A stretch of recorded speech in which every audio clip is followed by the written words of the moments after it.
Tiruppur, best known as Dollar City, Knitwear export hub of India. Tiruppur town accounts for close to 90% of the total cotton knitwear exports from India, and United States remains one of its largest market.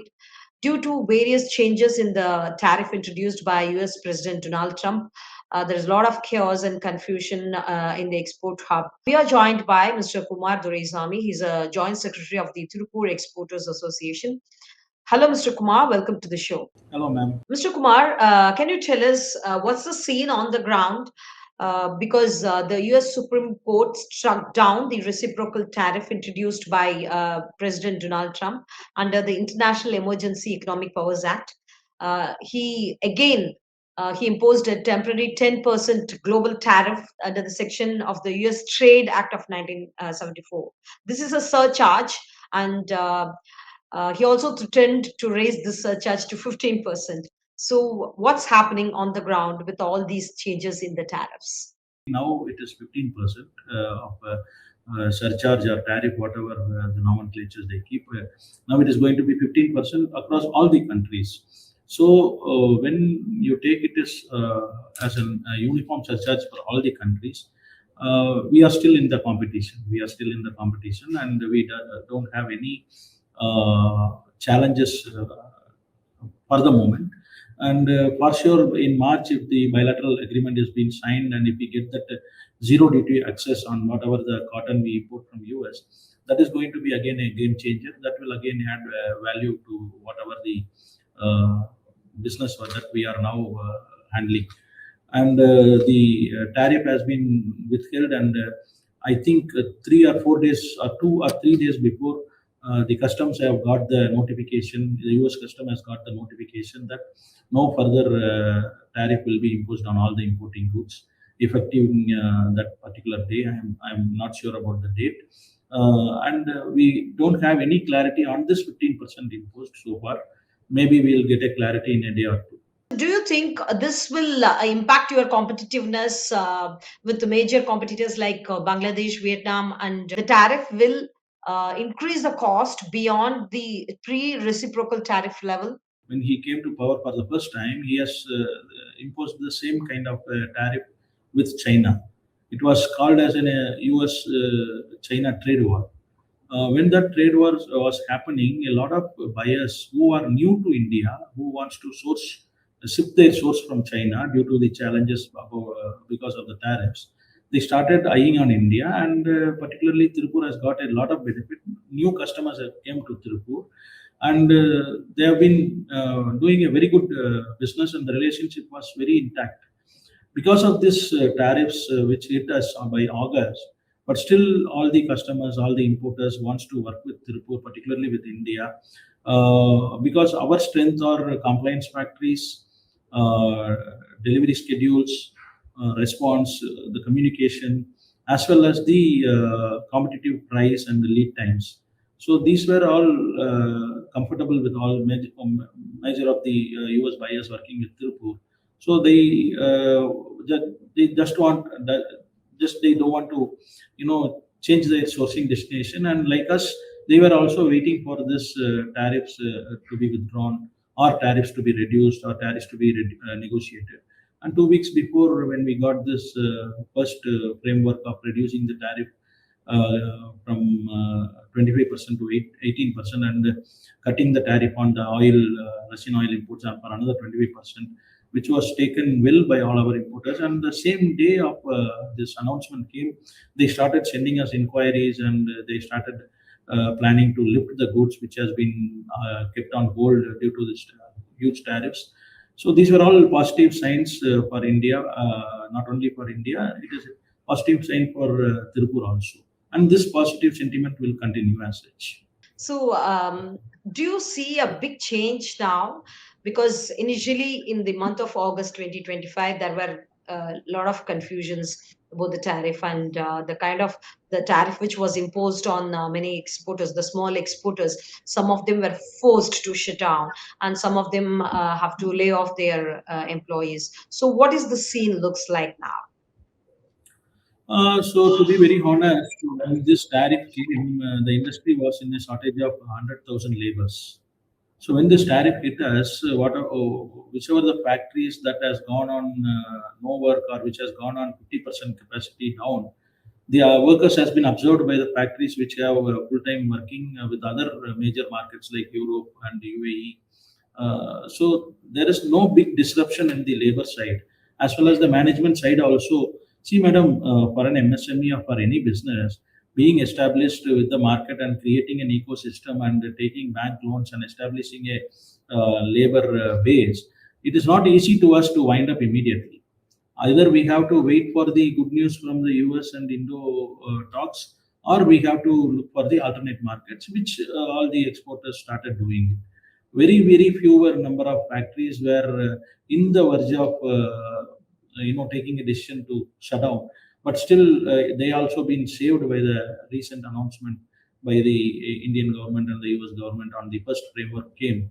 So it came as a blessing in disguise, and for sure, as such, when I speak and when I take a data from Tiruppur Exporters Association, no factories has been shut down because of the disruption caused by the US tariff.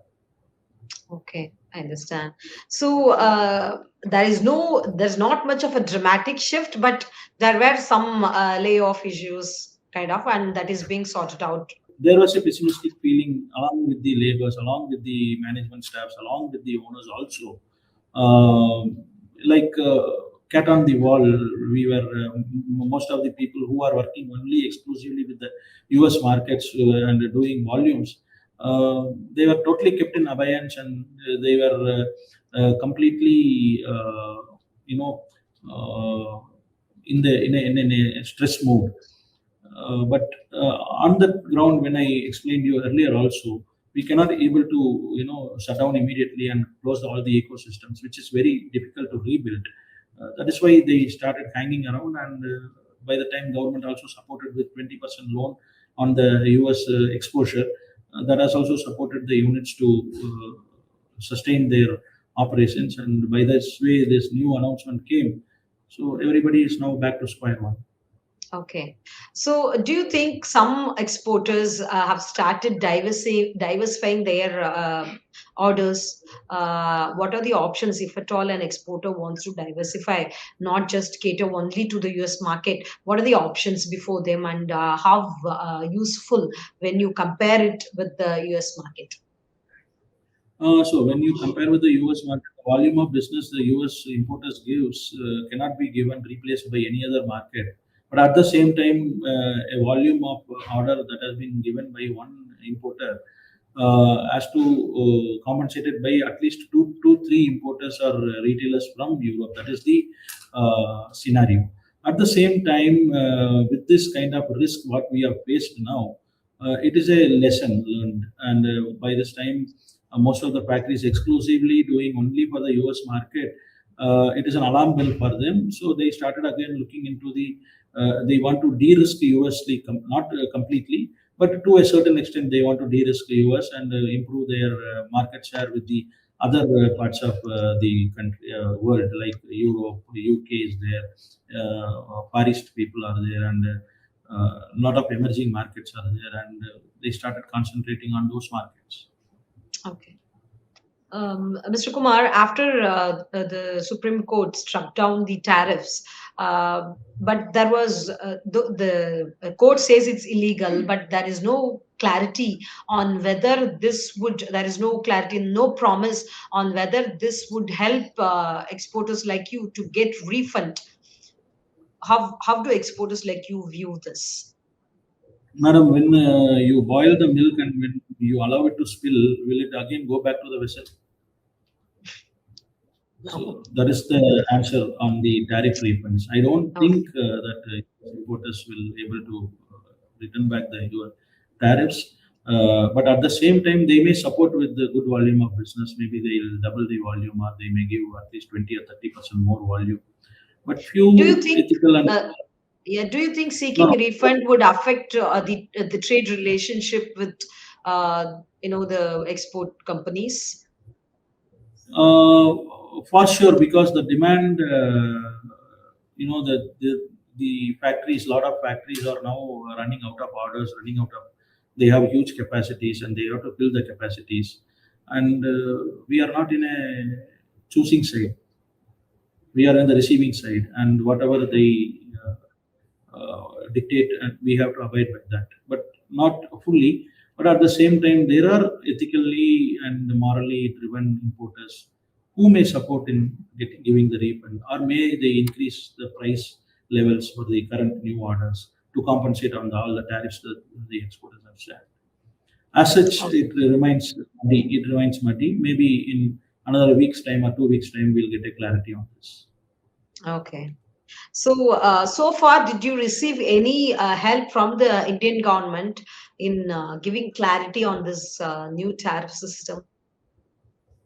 No, it is nothing to do with the Indian government. It has to be done by the U.S. government, and the U.S. custom notification has to come, and it has been closely monitored by our exporters logistics team. At the same time, the buyers also are communicating with us with the latest developments, and I don't think that the Indian government is involved in giving a clarity on this. So, Mr. Kumar, how do you look at the kind of trade, the export trade in a period of next 5 years? Ma'am, it is a very good question. With all the FTAs being signed so far, our Indian government has signed 18 FTAs with various countries, and majorly, I want to point out the mother of all deals with the Europe, which is a 20 years dream came true. Then again, the FTA with the UK, and now we have opened the first framework with the US, and by March we will get the bilateral thing done. And yesterday or day before yesterday, I have seen in the news that trade pact with Canada is on the way, and we may get this trade pact signed within a month or 2 months' time. So it is now going to be the Indian growth story. Textiles will add great value to the Indian growth story, and our Prime Minister's vision of achieving $40 billion on textile exports by 2030. For sure, it can be realized, and Tirupur will definitely support with a major share. As such, we are doing a business of 44,747 crores. We will definitely reach to the level of by 2030 to 100,000 crores.